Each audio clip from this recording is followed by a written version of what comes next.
Welcome back to the Kettleers Starting 9. I'm Lily Butler, joined alongside Joe Pratt and Tyler Danberg, back at Lowell Park searching for the Kettleers' 7th win of the season against the Harwich Mariners. Last night, taking the win against the Chatham Anglers. Now, Coach said one of those things that contributed to the win was the depth of the bullpen. Reliever Cameron Hill last night with an outstanding performance. I just talked to him a minute ago, and we'll send it on to that interview and be back for the Kettleers Starting 9. I'm joined alongside Cameron Hill of the Kettleers Kettleers. Cameron, last night pitching a career-high 6 strikeouts. Just how does it feel to break a personal record like that? Feels good, all the hard work I've put in kind of paid off last night, and hopefully I can build off of it. And on that hard work, is there anything specific that you've been working on here at Kettleers to improve your throw? Really just more on the mental side rather than the physical, because when I try to think as least amount of stuff as possible when I'm out there, and when the mind starts going, it doesn't work well. So I try to tune out everything and just throw, and it seems to be working. And then the Kettleers being the top pitching staff in the Cape Cod League right now, you of course included in that. But what are the benefits of pitching alongside some of the top talent in college baseball? It's contagious, when the starting pitcher goes out, does well, the guys behind him in the bullpen want to go out and do the same thing. So.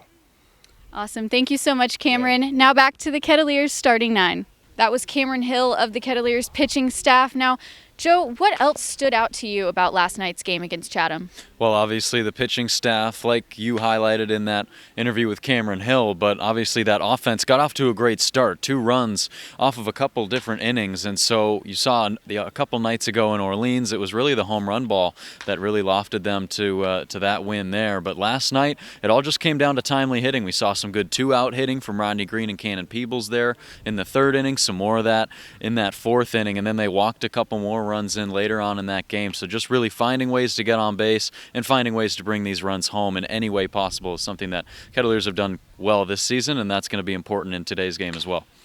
And then, Tyler, what else are we looking at tonight pitching-wise?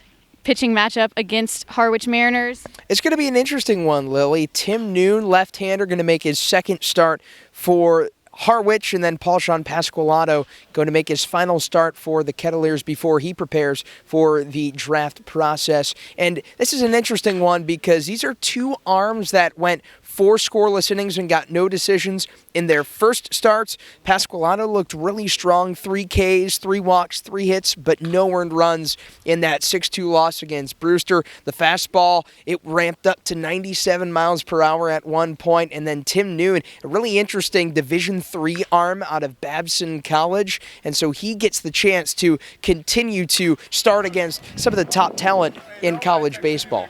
And then you guys talked with Coach Roberts just a second ago, and here's that interview with Coach Roberts with Joe and Tyler.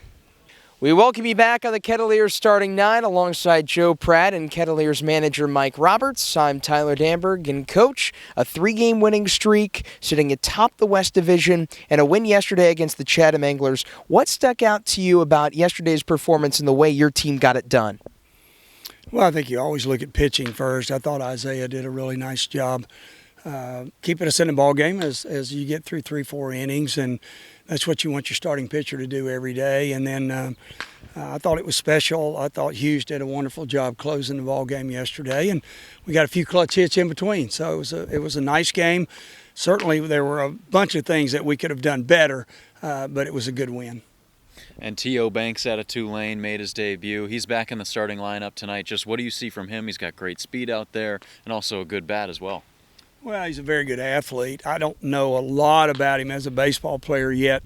Early in the year, T.O. struggled at the plate at Tulane, but really came on the second half. But when you place him in the outfield alongside Green and Bateman, those are 3 guys that can run around the outfield really well. So I'm excited to learn more about T.O. and continue to watch him play, and we'll all 3 learn together about him. Cameron Hill yesterday, another astounding performance, 2 2/3 of scoreless ball and a career-high 6 strikeouts. What have you seen from him the last 2 appearances as he starts to kind of break out in that bullpen for you? Well, yesterday I thought was special.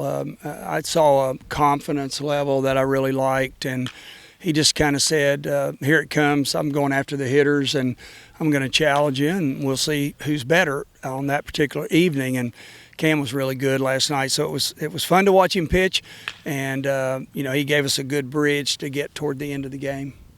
And Paulshon Pasqualato back out there tonight, second appearance. Just what do you want to see him continue to improve upon after that last start a couple days ago? Yeah, I'd like to see his secondary pitches a little bit better overall in this performance, and hopefully he can give us 4 to 5 really solid innings. After the third inning in his first appearance, his arm got away from him just a little bit, and I went and talked to him on the mound, and he regrouped. But it'd be great to get 4 or 5 innings. This is his final outing as a Kettleer. We've been thrilled to have him. He's a very mature young man who I think has a chance to pitch in the big leagues one day. We'll kind of see what happens with the draft, but he's heading to the combine, and so we're excited about his final appearance for the Kettleers. You guys have been working on a lot of base running, especially leading up to the games. What have you been looking for in your approach for your players on the base paths as of late? Well, it hadn't been very good as of late because I hadn't done a good job of teaching. We went back out today, and a lot of schools, the programs don't run a tremendous amount during the spring, and to try to get each player to understand base stealing, understand the concepts that I teach, how to use them in the game, how to be comfortable in the game, how to choose the right situation in the game, takes a while. But we're working on it every day, and hopefully, my goal is that we have 9 guys in the lineup most days, if not every day, that can steal us a base when we need to in the right situation. So that'll do it for us here with manager Mike Roberts. We'll have more on the Kettleers Starting 9 and first pitch coming up between Harwich and Kettleers on the Kettleers Digital Network. That was manager Mike Roberts. Now moving on to tonight. Joe, what's going to be your key to the game for tonight's matchup?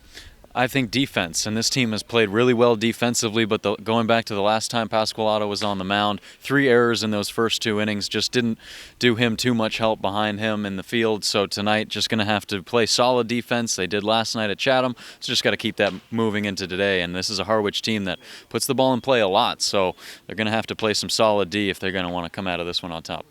And then Tyler, what are you thinking the key to tonight's game is going to be? I think it's going to be base running. That's what it's going to come down to. You look at these 2 offenses and the lineups, very similar. They get on base. They don't strike out a whole lot. So it's going to come down to whoever can run the bases better and score that run, whether that could be in the first or second innings or it comes down in the final 2 or 3 frames. It's going to be 1 run or 2 runs that makes the difference, and it could be base running that plays a really large role in who wins this ball game. We know Coach Roberts loves his base running, and that's going to do it for us tonight on the Kettleers Starting 9. Back up to Joe and Tyler in the booth for first pitch at 5 p.m. From Lowell Park, I'm Lily Butler. This is Tyler Danberg and Joe Pratt.